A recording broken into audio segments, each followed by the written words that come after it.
Unique New York. Unique New York.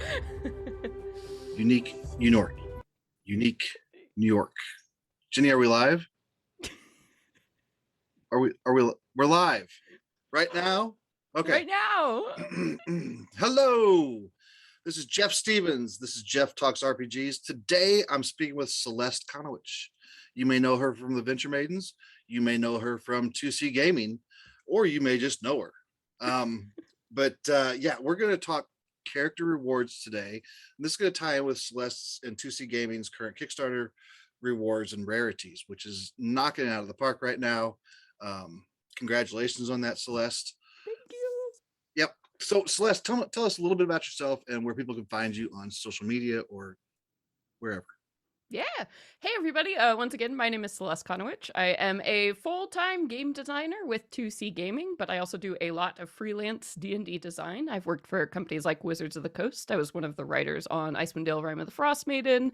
And I work for like MCDM Productions, Cobalt Press. I do a bunch of work with them. And yeah, as Jeff mentioned, I'm also the GM, producer, and audio editor of the actual play podcast Venture Maidens, and the co-owner and founder of the Penwitch Studio podcast network, which uplifts rarely heard voices in the geek community. And I mean, just a whole lot of stuff. I'm all over Twitter at cconowitch.com and have a big catalog of stuff at celesteconowitch.com. But yeah, thank you so much for having me, Jeff. I'm super stoked to talk about good shinies today. That's right, good shinies and other types of rewards too. Oh, so I many. will admit that I've learned of Celeste when she was just a young pup in the D&D industry, RPG industry. When she was first, yes, so long ago. What did you say? 6 years ago is when you first started. 6 years is when we Venture Maidens came onto the scene, and it's been just a love story ever since. Yep, and just seen, we've seen a lot of this happen in the industry of people, of streamers or creators that have just gone on to take on bigger roles within the industry, like James Introcaso, worked with MCDM.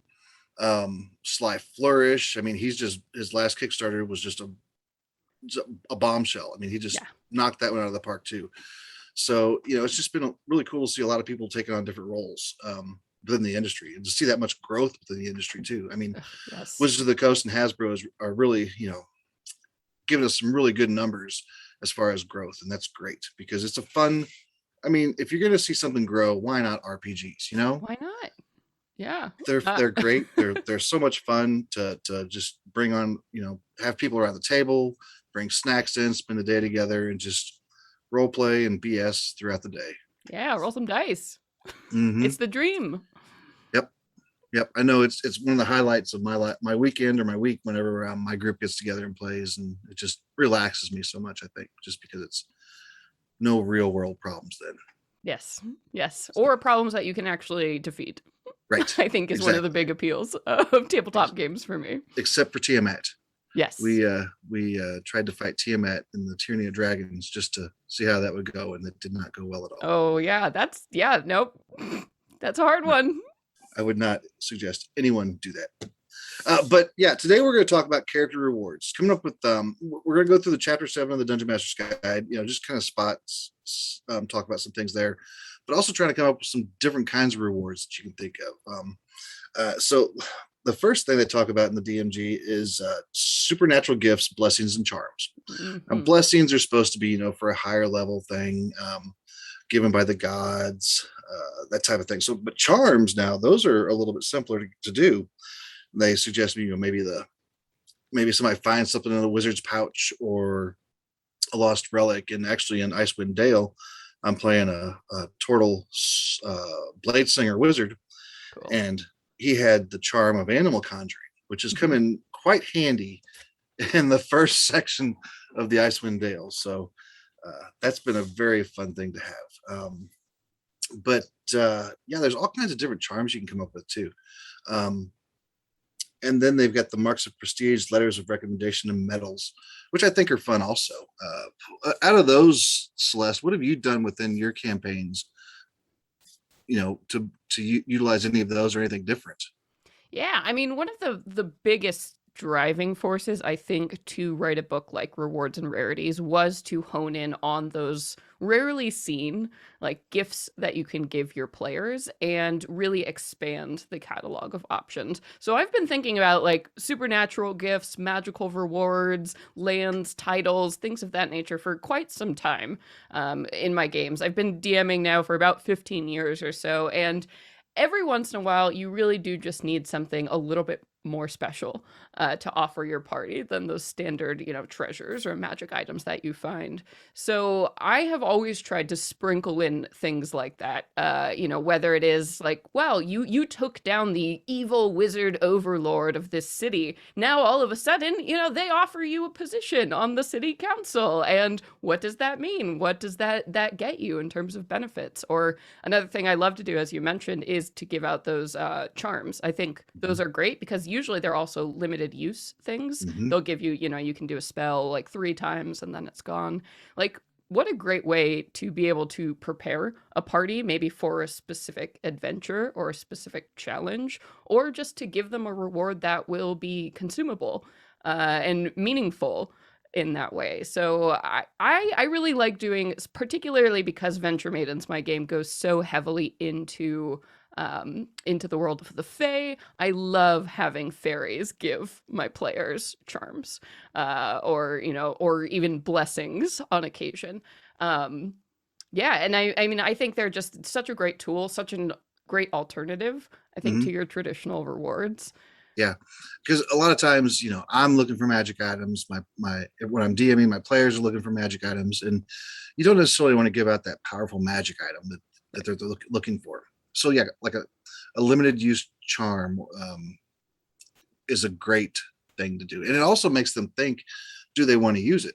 Right. Because in this battle that we were in with Icewind Dale, I had already used one use of my charm, so I had 2 left. I was thinking, well, do I want? We were getting pummeled, by the way, but I'm like, well, are we close to defeating them, or do I need to conjure some animals? And I conjured some animals, and then the next round, the guy said, "Okay, I'm done." I'm like, dang it, But the DM said, well, that did have a pretty good effect, or deciding factor on what he was going to do. So I'm like, okay, that's fine. Yeah, that is something too. I think consumable rewards are a bit of a question mark currently in 5e. I do find that a lot of players are scared to use consumable things, Hmm. whether it's charms or whether it's potions. I Hmm. think maybe video games have trained us to like sit on these really great important things until like that moment it's useful. And I think one of the main ways we can combat this, and this is part of the strategies I talk about in rewards and rarities, it's like make sure you're giving players consumables all the time, because if they know that more consumables are going to be coming in, so if you routinely give them things like charms, you make sure that they manage to find potions in a lot of places, they will feel more secure about actually using the consumables they have, and then that makes everything more fun. Potions of healing are often consumed within my group. I mean, Yes, I think that's probably the one exception, just because it's like, yeah, oh no, I'm gonna die or this. But if you have a potion of haste, like, oh my god, do we use it now? Do we wait? Do right. we do it? And it's not fun when you're worried about things like that. So if you, as a GM, like really have a great economy where you make sure that your players know that they're going to be finding these kind of Hmm. consumable rewards, they become all that more special and actually have a more active role in your game. Yeah, because consumables are just that. They're a limited use, limited resource that's going to power up the party for just a very limited amount of time. Unlike your, Vorpal sword or whatever that everybody wants. Right. But we all like magic weapons, and they don't have to be crazy magic weapons. I mean, a +1 sword is great, and you kind of need those against certain uh, monsters that are immune to non-magical weapons. So you've got to get those out somewhere or sometime.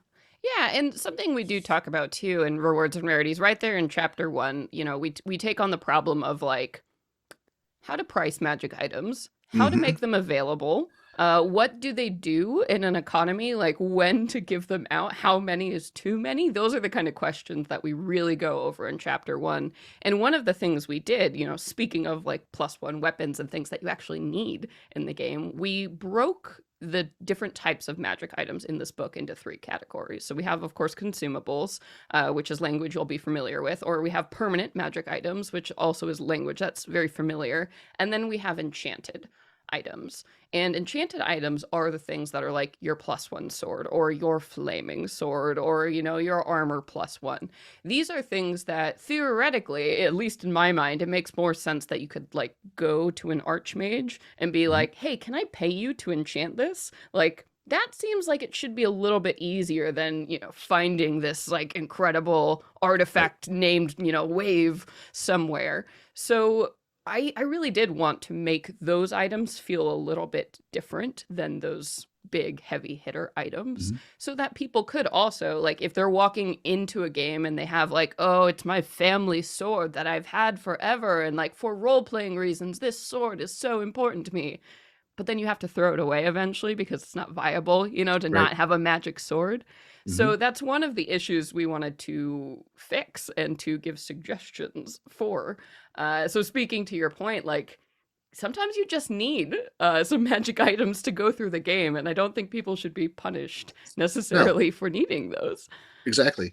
And one of the things on your on the Kickstarter page for rewards and rarities, you've got a promo download that Yes. shows the what you're doing with the item pricing, and you're pricing every item that's in the SRD, which is really cool. I mean, that's going to make it easier for GMs and DMs to give out magic and know if they're trying to sell it, you know, what to give for it, that type of thing. So that's kudos to you for that. Yeah, I know I'm not the only person out there frustrated with the current pricing solutions that are scattered throughout the DMG and through Xanathars. Those tables are so broad and so unnuanced and just have wildly different guidelines going on, and I mean even D&D 5e designers have admitted like item rarity is pretty all over the map. So Hmm. when you have these little systems that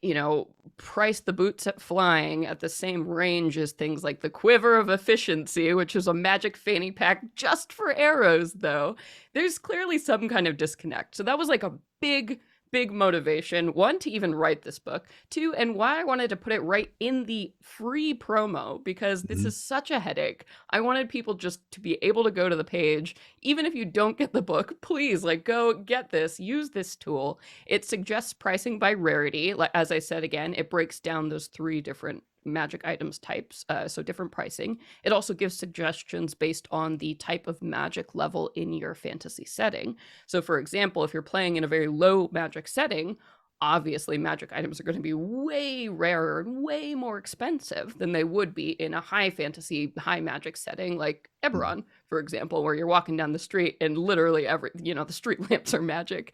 Right. So there's lots of guidelines presented in there just to make it less of a headache. And no, that's great. I love that that's in there. So that's perfect. One of the things that I was telling you before the show is, some of the rewards that I like to give players are, I guess this could go along with the prestige thing, where say they go to a new town and there's a bard singing a song, and that song is about these adventurers. Well, they walk in knowing that, hey, we've been heard about. That makes them kind of puff up and So seem cool, seem right? happy, Yeah. right? And then another one I was talking about is I like to give rewards of pets. Mm-hmm. If someone wants to take them. In Happy Jack's Funhouse, I do have a zombie monkey who will befriend a necromancer if that happens. And then also another adventure. I have an undead horse who somebody could tame and have an undead horse. Yeah, I just little things like that are really cool. Sean Merwin had one in his oh, I forget what it was. Horde of no Treasure of the Broken Horde, where there is a tiny bear. I think Oh his my name is god. Blood Drinker. I think is his name. Blood drinker the tiny He's a bear. small That's bear, yeah, amazing. Mm-hmm. and you can have him as a friend, and you just have to keep him fed. Um, but yeah, Yeah. those little things are fun. I also think trying to bring in like a family heirloom. you know, a sword, a knife, some kind of special brooch that was bequeathed to them somehow, maybe through private messenger, or special delivery, magical delivery. We've your aunt so and so gave you this item to use, during your adventures and quests. And this happens throughout, during the game. And so it's something new to them, and they kind of learn a little bit. You kind of learn a little bit more about their relations and their history and all that. And the player can break, create the backstory to that also, which is kind of Yeah. cool. Yeah, I mean, speaking of, mounts and pets, and Hmm. that is in this book. We definitely And we have I know. I have to Oh stop yes, you there. okay. Yeah, all right. The Okay. dragon chameleon. Yes. Tell me about that. The dragon chameleon. Yes. So in this book, in the hirelings and followers section, we're doing an entire section all about magical mounts. And the purpose of this section basically is to expand on, because yes, there are mounts. You can buy a horse in D&D. I don't know if you knew that. It's always a bad idea though, based with the current rules, because the minute you take your horse, you come to a dungeon and then you leave it outside and then it gets eaten by a bugbear. Yep. That's just sort of the way it works right now. Or if you have a pet, something you love dearly that is kept with you, one fireball goes off and boom, that's the end.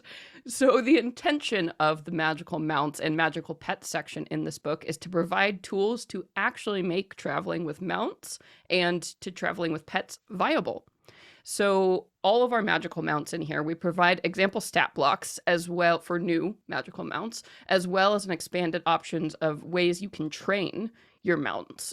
So they don't instant die in those scenarios. So, like, for example, you can have war training now for your mounts that will allow them to basically take a reaction to move out of the way if something does go off, like a big fireball or something like that. You can invest resources and time into training your mounts to actually make them viable so you don't get punished for wanting to have these creatures with you in your party. Because we all know how fun it is to have pets. We've all had druids. We've all had rangers in our parties who want to travel around with butterflies and lots of, Snow White birds. Like, they should be able to do that. So the dragon chameleon is one of these marvelous creatures that we are making for this book. One of the 3 in the promo document, but we are going to have quite the expanded selection available, including an ooze mount.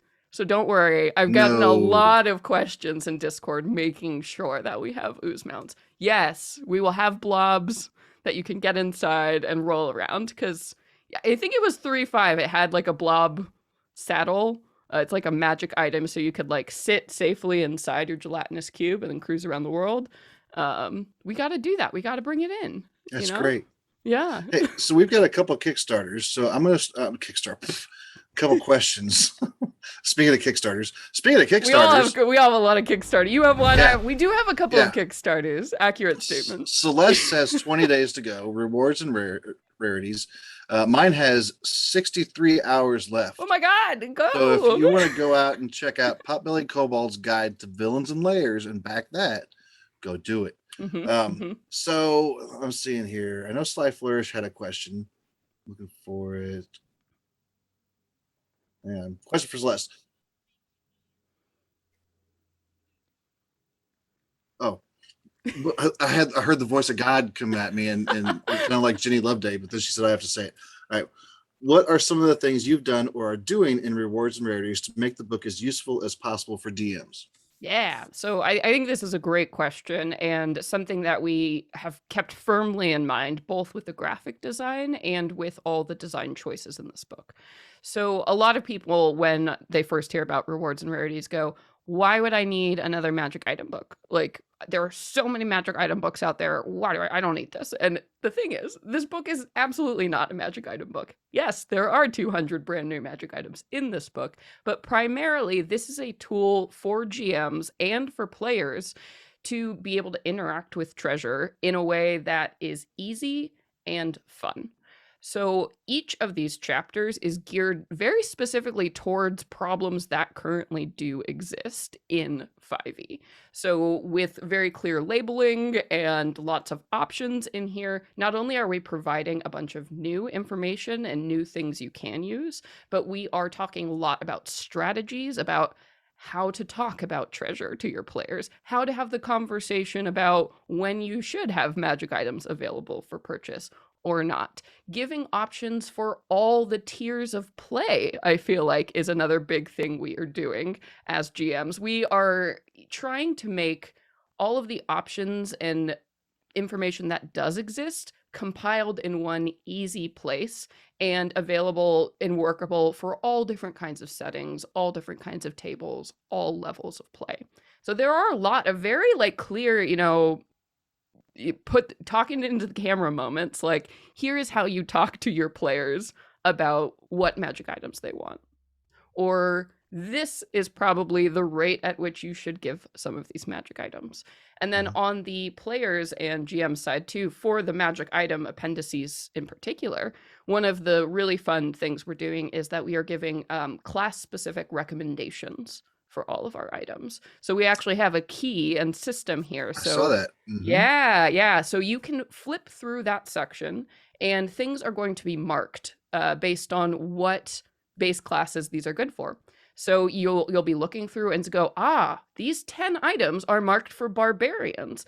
Maybe I should look at these as a reward for my barbarian. Or if you are a barbarian player, you don't have to go into Google and type magic items that are good for barbarians. You can actually just look through this book and see, there are these 10 clearly marked for me. Maybe I should start there. Yep. Yeah, and another thing with Dungeons and Dragons is that there's always a lot of gold, a lot of treasure, but nothing to spend it on. Yeah, and yes, especially at higher levels. Yes. And I think if you're going to if you're going to run a high magic setting, and you're going to reward your players with magic items, give magic items and to your villains also, and boost those puppies up. Make it a harder fight. Yes. Because if they've got magic, if the characters can easily find magic items, so can the villains. So yeah, that's such a good point to bring up about like no money, so much money, nothing to spend it on. This is something that happened to me when our group finished Hoard of the Dragon Queen. You get so much money at the end of that adventure that when we were in Rise of Tiamat, we are just like, I don't know, I guess, okay, we have a business. We had some like boats. We bought like manor houses in Waterdeep. We were just like, we did everything that was available. And still it was just infinite money. So it made it mean nothing. Because there is part of the fun of it is like, I could save up for this really special thing. Or like, I need to find the components to get this so I can craft this. There is that total fun need element there. So we really, really wanted in rewards and rarities to give a lot of options of what players can spend money on at higher levels. So, if you want to buy an army to, fight all the minions while you go deal with the big bad for your final epic campaign, we have tools for you to do that. If you want to build like a mobile rolling fortress that cruises around the world and, routinely upgrade it with your own alchemy lab or, your master chef kitchen, whatever it is, we have resources for you to do that, guidelines in this book. Now, correct me if I'm wrong, but did the Advanced Dungeons and Dragons books, did those have pricing of magic items in those? For AD&D? Yeah. I believe they did. Yes. Because I can remember trying to save up money to buy certain things when I was a kid. And this is something that I actually have taken a lot of inspiration from D&D 4e on, because their magic item system and their pricing was really interesting, really detailed, maybe a bit too detailed, but the way that they broke down all of these different options and really had a very strong sense of economy that anybody could walk into and easily understand. I think that's great. I think the question of economy haunts a lot of us who, we flip through these books, and especially if we're trying to run things in Faerun, the campaign guide just, it's all very nebulous, and Wizards has kept it very nebulous on purpose. So why not give one solution to these questions? Yep.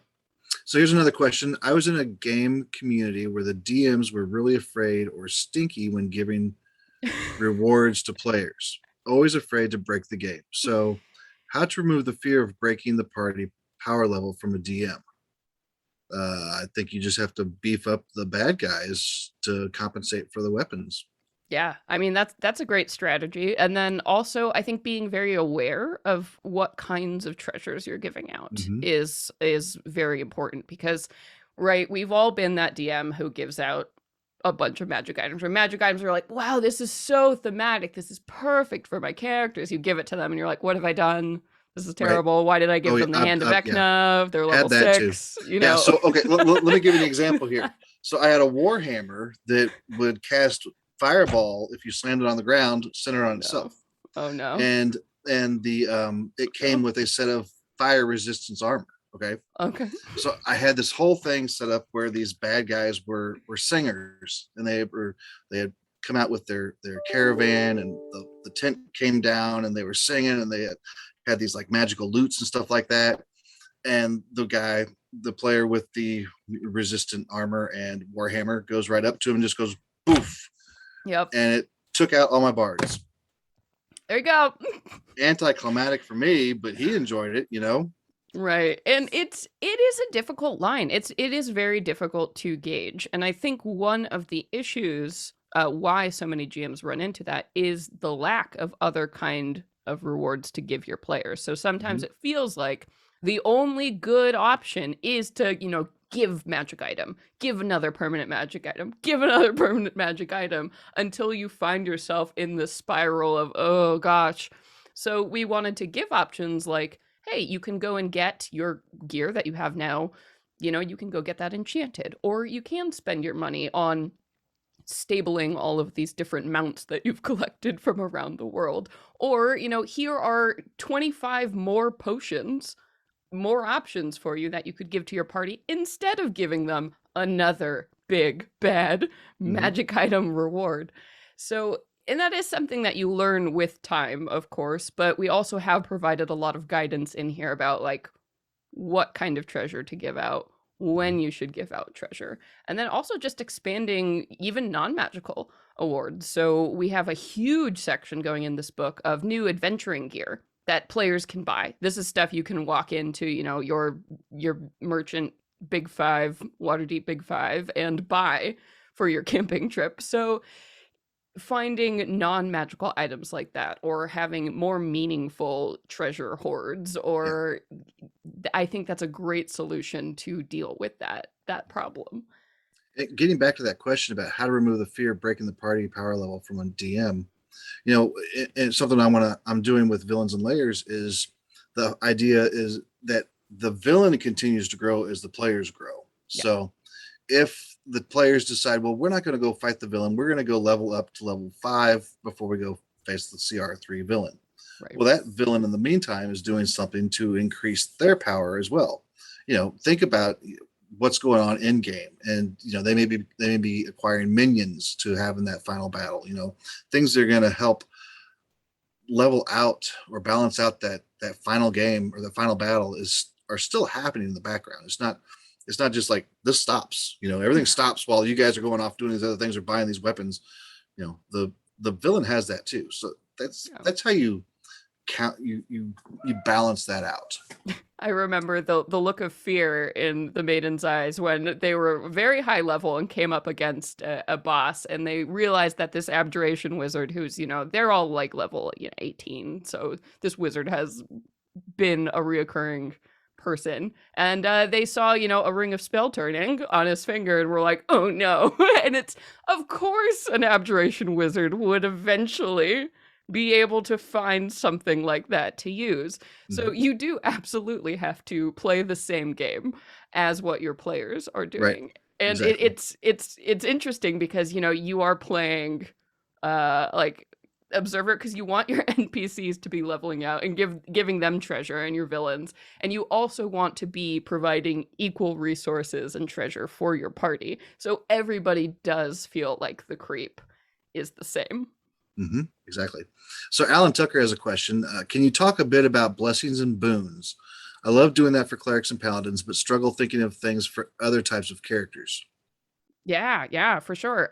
Something that we do because we have the whole blessings, boons, and charms. It's going to be an entire chapter and rewards and rarities. So we have one absolutely expanded the types of options. So you're going to find a ton of new charms, blessings, and boons in here.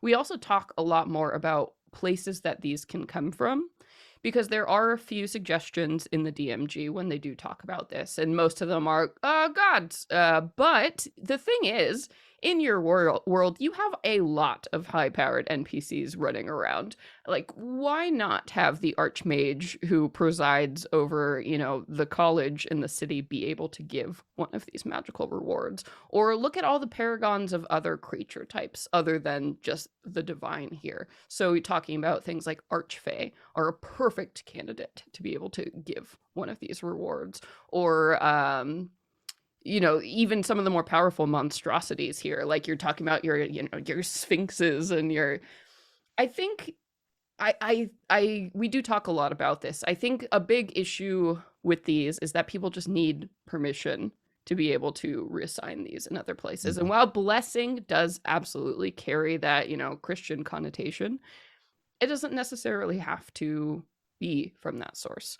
So we do talk a lot about different strategies. We also do provide, based on tiers of play, what charms, blessings, and boons are good for different levels. So we actually have boons for lower tiers. I know boons as written are supposed to be like level 20 only, but who actually gets to use those, right? So why not bring that down just a bit and provide a few more suggestions of who can give these out. I think that's great too, because I was reading over that before we started talking, and it's like, level 20, these happen. And I'm like, but really, when we finish a campaign with our characters, we're kind of anxious to start a new character, to kind of build a whole new story. I mean, I've got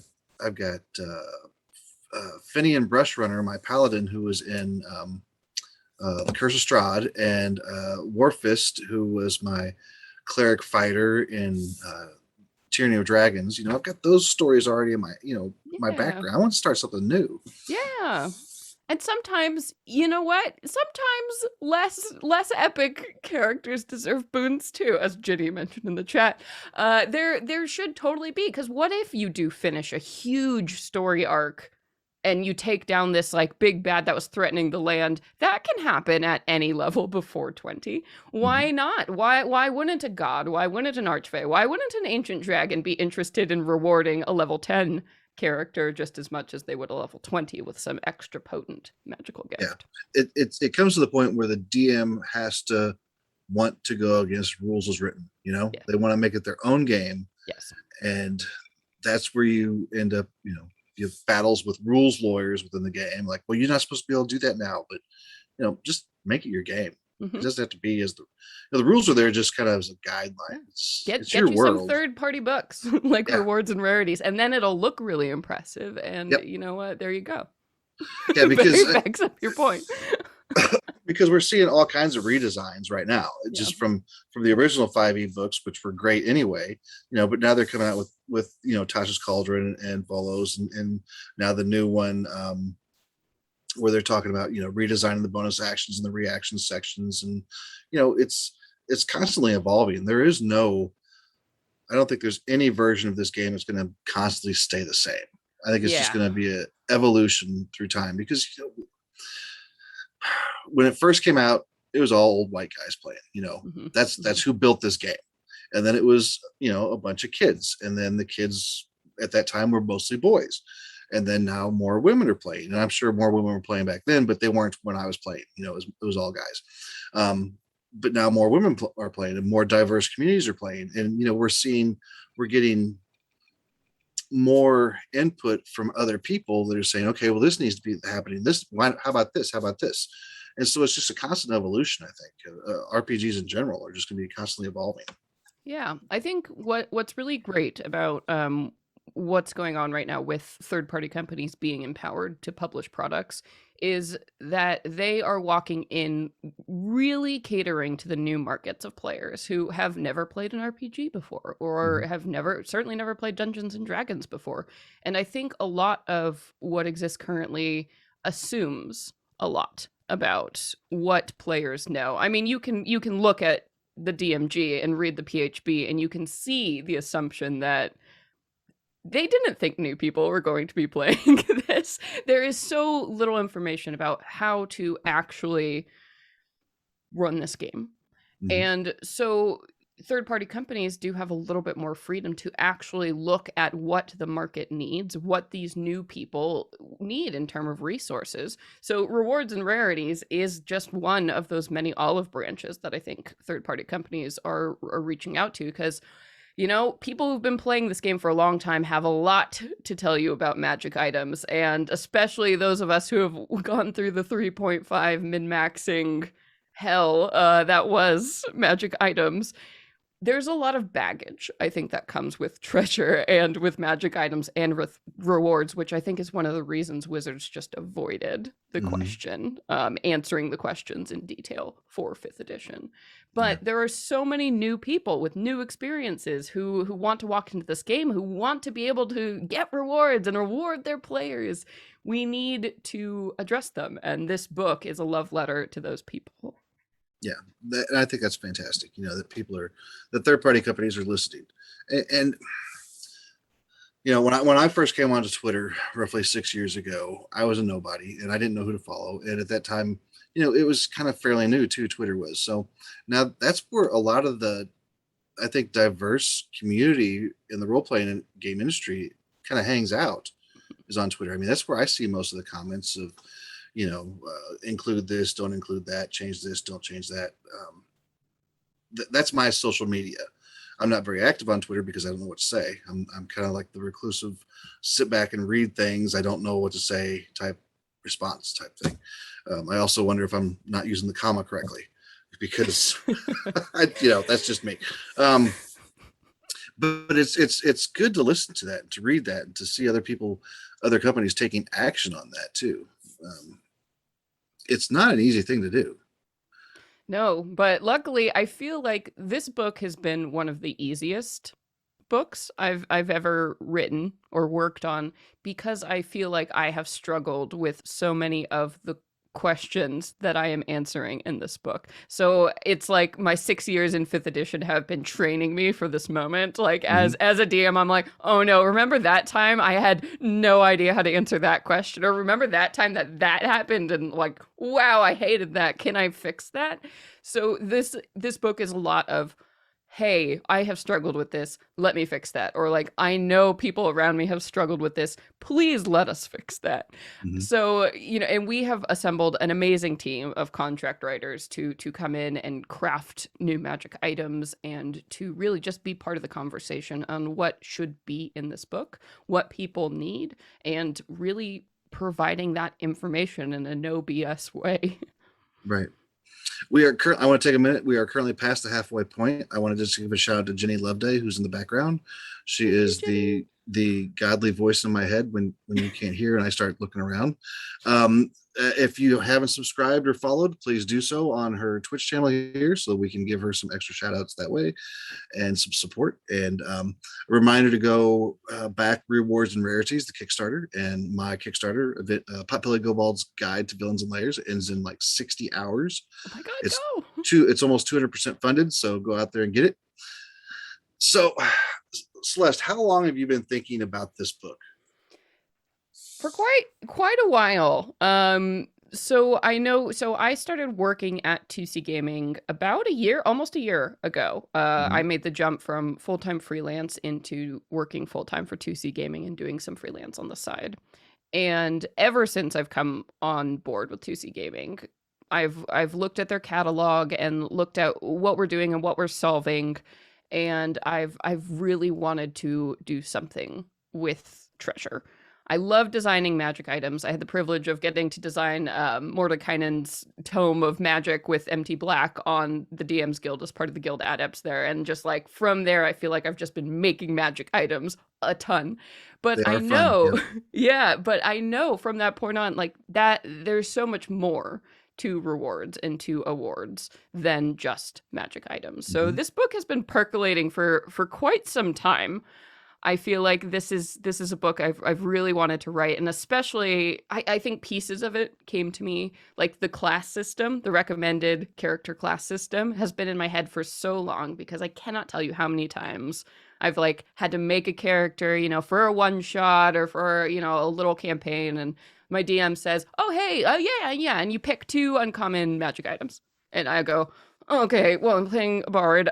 What should I pick? I don't, and then, go and watch, top 10 videos and read top 10 articles and Google and try to find something. And I inevitably am just like, oh my God, I don't know. I'll just pick a potion or Right. whatever.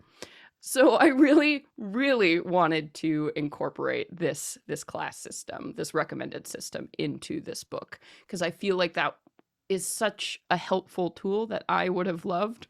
So I guess again, it's every time I've stumbled into something that's like, man, I would love to have this. It's reaffirmed me wanting to write this book. And I could see that where this comes in handy because as a DM for rewards, because you think of a +1 rapier for a bard because Right. they get the dex bonus and everything like that. But It if you're trying to think of something original for a bard, then this would that little symbol just pops out and says this is for a bard, and inspires something new that the bard would have never thought of because they right. don't have they may not have this book.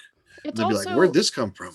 I feel like it takes some of the trickiness out of this, because when you look at magic items, especially if you're newer to the game or you don't sit here and design mechanics 8 hours a day, like you might look at an item and not realize how well that meshes with your base Mhm. character class features. So I feel like there's a swingy disadvantage to the people who have been playing for a long time or love mechanics. When they look at it and they're like, aha, well, this will work with this thing that will enhance this, and then I'll get 10 reactions and it's amazing. Whereas a new person might be like, wow, this seems so cool, and then they pick it up and they're like, I didn't use that once, or like, this Mhm. was terrible with my action economy. So this takes a little bit of that swing, that guesswork out of it, and opens up the system, I feel like, Right. and invites people to go, oh, that mechanic really does work with this, or wow, I didn't realize this, my spell casting could be enhanced like this. I'm looking over my notes here, and you've got vehicles in this book, Oh yes, yes. which is Ever since Baldur's Gate: Descent into Avernus came out, I wanted to address how to make vehicles fun, easy, and better. so nice. so we take a whole section of this book to cover vehicles, which we split actually into two types. So there are vehicles, which are things that can be piloted either by one person, two people, or like a small group. And then we have vessels, which are much larger things that can host a lot of creatures, or you could potentially live on. So we're talking about your really big ships, versus like your schooners, or your chariots versus your mobile fortress. um, so we've broken those into two categories, given some streamlined rules to make these a lot simpler to run, either in combat encounters or to just make them more viable in games. We've provided a lot of pricing in here. We've also provided ways to upgrade. So the thing that's special about vessels is because they're large, you can pay to upgrade them. So you Awesome. could put, your sick lounge in your rolling mobile fortress, or your cool boat, or your Battlestar ship. Yeah. And so that's another way for higher level parties who might, want to invest in a big vessel to spend gold, to be able I to can get this cool benefit. I think a big bad running around in a mobile vessel would be pretty Would be sweet. very cool. Yeah. Yeah. So, I mean, why not put your villain in Hal's Moving Fortress? We wanted to be able to do things like that with Hmm. this book.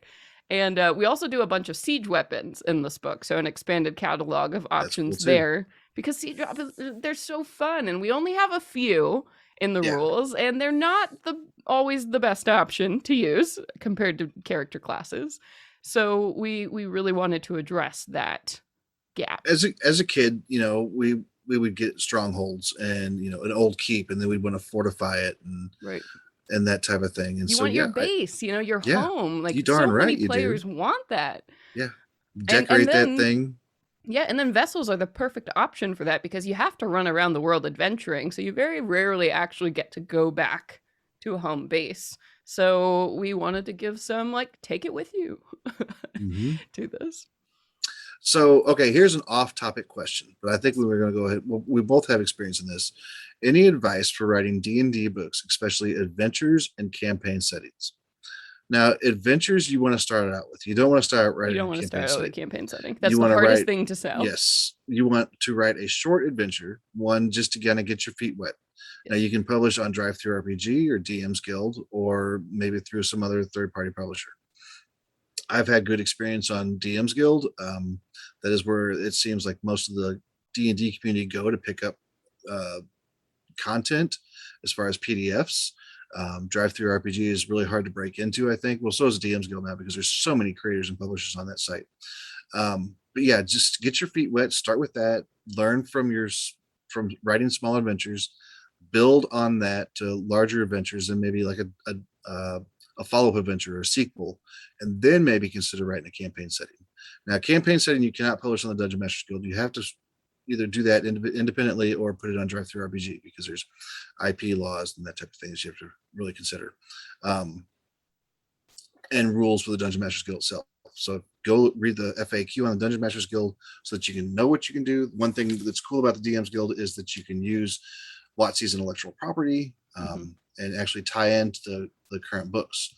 But that's a whole nother that's a whole nother show. But I did want to touch base on that question real quick, just because it was brought up.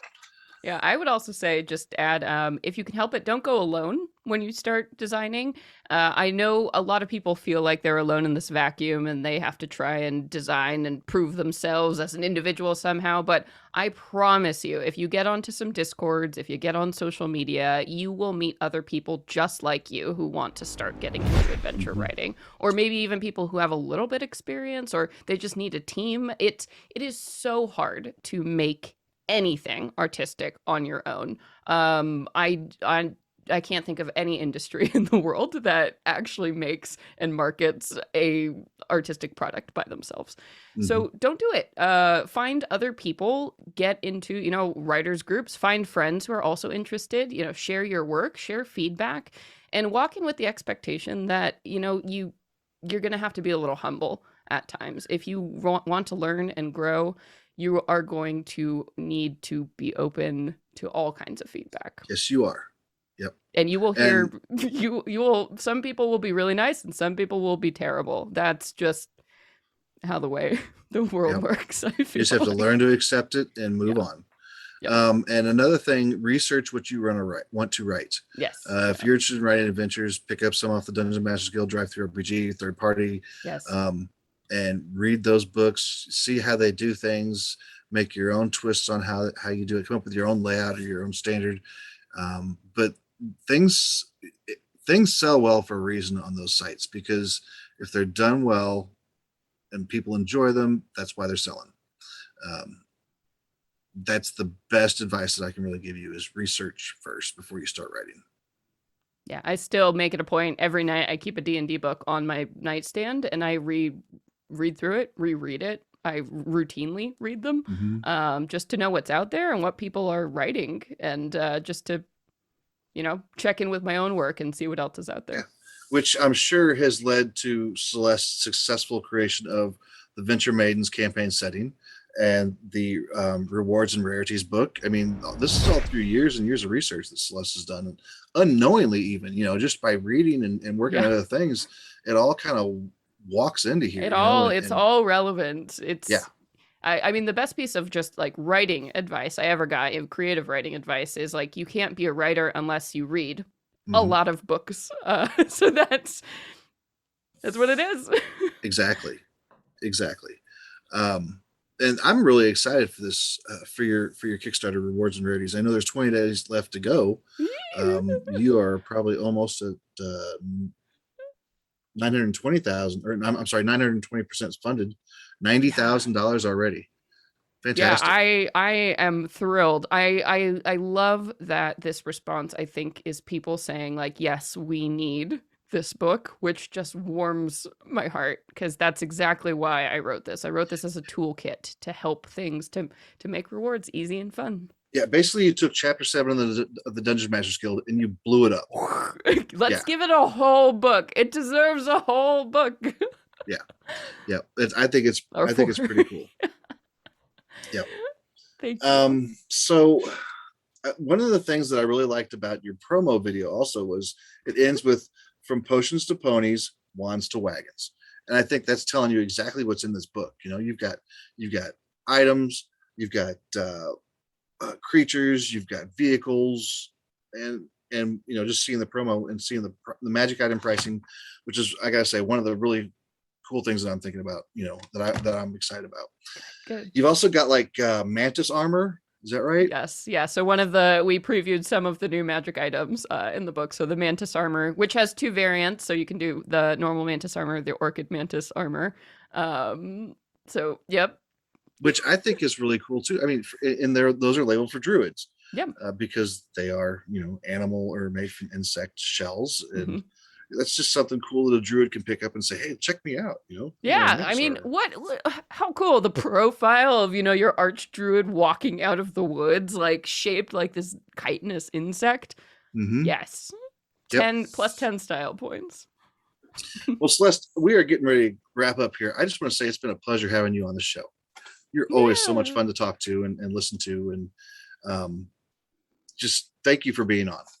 Thank you so much for having me. I mean, if y'all don't know, I have have the privilege of working on some Jeff products out there, so you should definitely check out Villains all and of Lairs Jeff's catalog. 4. Yeah. Yep. So you type in my name, you're gonna see a bunch of Jeff stuff pop up. So do that. So thank you so much for having me on. I really, really appreciate any chance to get to talk about Sure. shinies or rewards. For people who don't know, I donate $20 to a charity of my guest's choice. Celeste chose the Trevor Project, so that donation has been made. Thank you for that. Thank you. And don't forget to back Rewards and Rarities and Potbelly Cobalt's Guide to Villains and Lairs. And Celeste, where can people find you again? Yeah, so once again, my name is Celeste Conowitch. If you want to keep up with the latest, everything I'm doing, get lots of updates, the best way to do that is to follow me on Twitter at @cconowitch.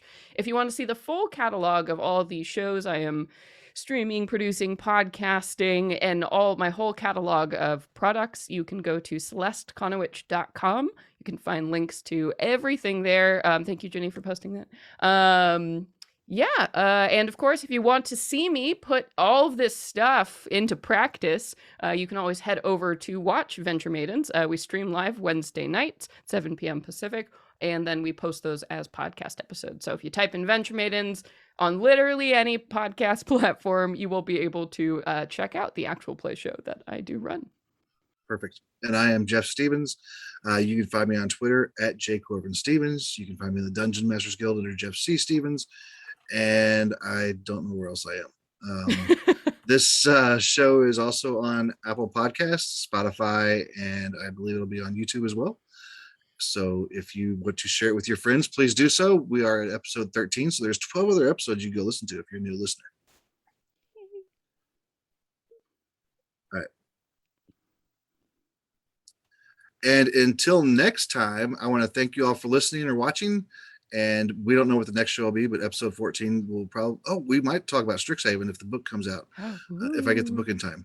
So December 7th. So I should have the book in time. I'm excited to read about that project, or that to see how they're going to incorporate that into Dungeons and Dragons. Jenny's excited. I'm excited. I'm so excited. Everyone can hear me now. Jenny is so excited. Until next time, folks, thank you for listening, watching, and may your rolls all be critical hits or natural ones, whichever you want them to be. Bye. Thanks.